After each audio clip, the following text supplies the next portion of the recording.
Hello, hello, hello, and welcome. Nice to see you. And this is day 2 of Time, Money and Freedom. I'm doing a 30-day series, going through some of what I learnt in Ray Higdon's $100,000 Earner Inner Circle that I used to be a member of.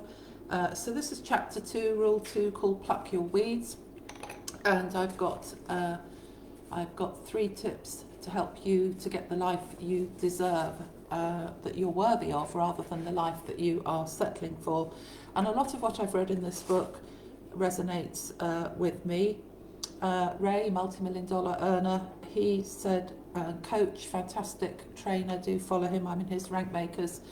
He said that he didn't think he could achieve all areas of excellence in his life.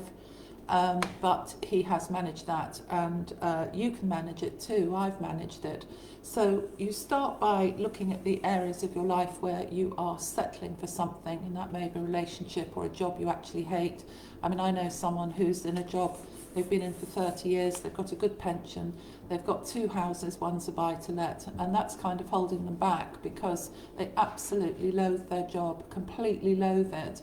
And yet they say they're too poor to change it, so then they end up trying to earn extra income, just stuffing toys in plastic bags, which earns them a few pence that they're at it on the kitchen table with their wife for hours and hours, and they never get anywhere. And you think, well, why are you hanging on to all this sort of stuff and not having the bravery to get out of that job, sell the other house, do whatever you want with it, release the money, however you go about it, and create the life that you want? Because as we know, a friend of mine is actually a diplomat, and his daughter, he died the other day. A friend of my friend's neighbour died the other day. He was a diplomat, and his daughter's marrying someone very famous, and it's a complete shock because he's only 61. He's fit as a fiddle, and he just dropped dead riding his bicycle the other day. So you've got to get on with what you want out of life. So have a look at tip number 1. Write down where you're settling in your life for bad or mediocre results, or even good results that you could be getting great, where you could be getting great results. And if you changed around some tactics and belief systems, you know, how could you actually alter what you are doing? So think about how you spend the day and think, am I really worthy, and do I deserve better in my life? If the answer is yes, then the first step is recognizing that you are worthy, which you are, of something better.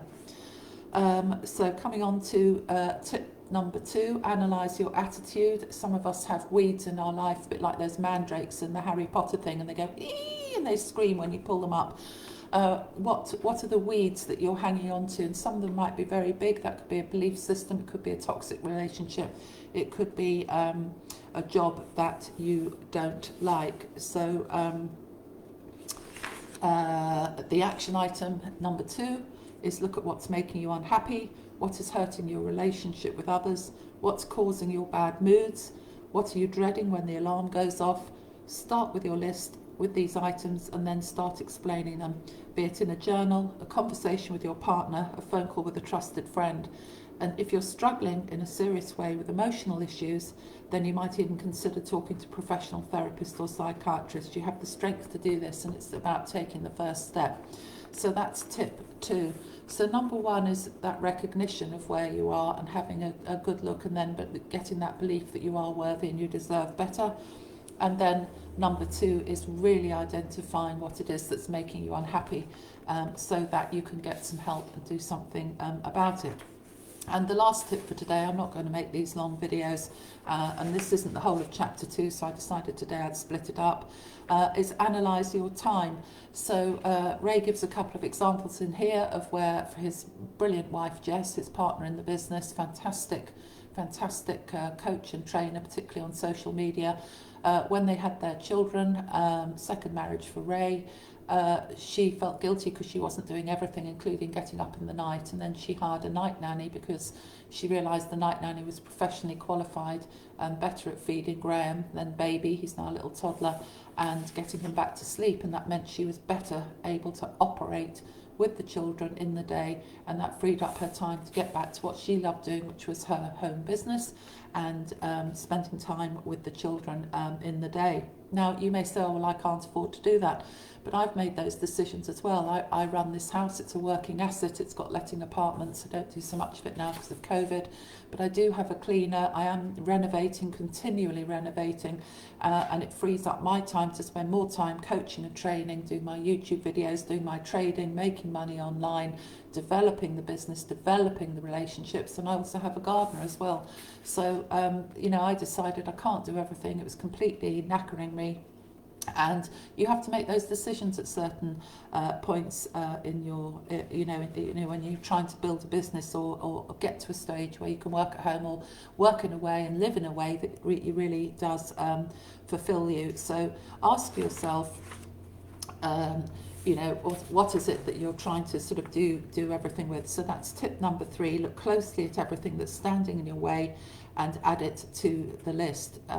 So I've given you an example there, and I'll just finish with sort of a bonus tip. How do the people around you treat you? Are they challenging you in a productive way, or are they sucking up all your time and energy? So a relationship weed could be a friend, it could be a spouse, or it could even be your boss.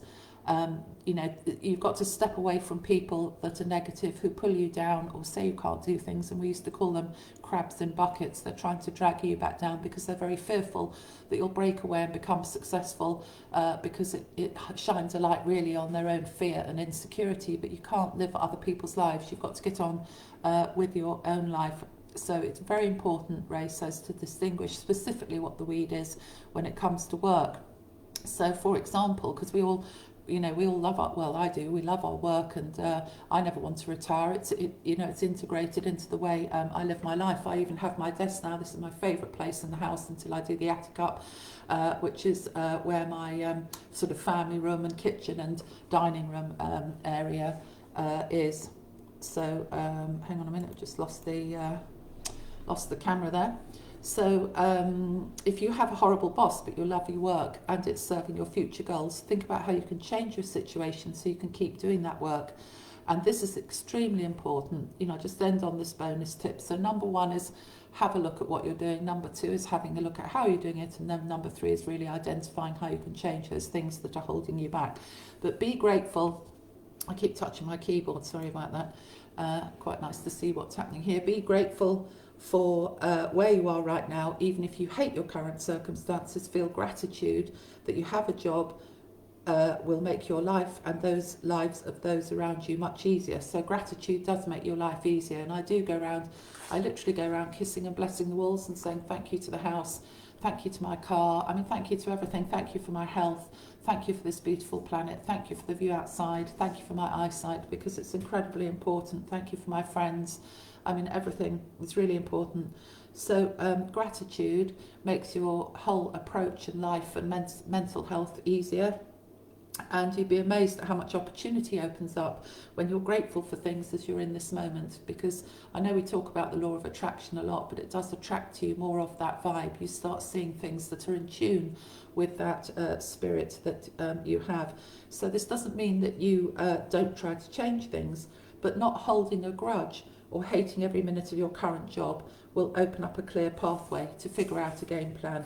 So I do thoroughly recommend this book. It's been reviewed by Jack Canfield, John Ashraf, and it's on Amazon. Obviously, leave a review, and tomorrow I will carry on with the rest of chapter 2, Pluck Your Weeds.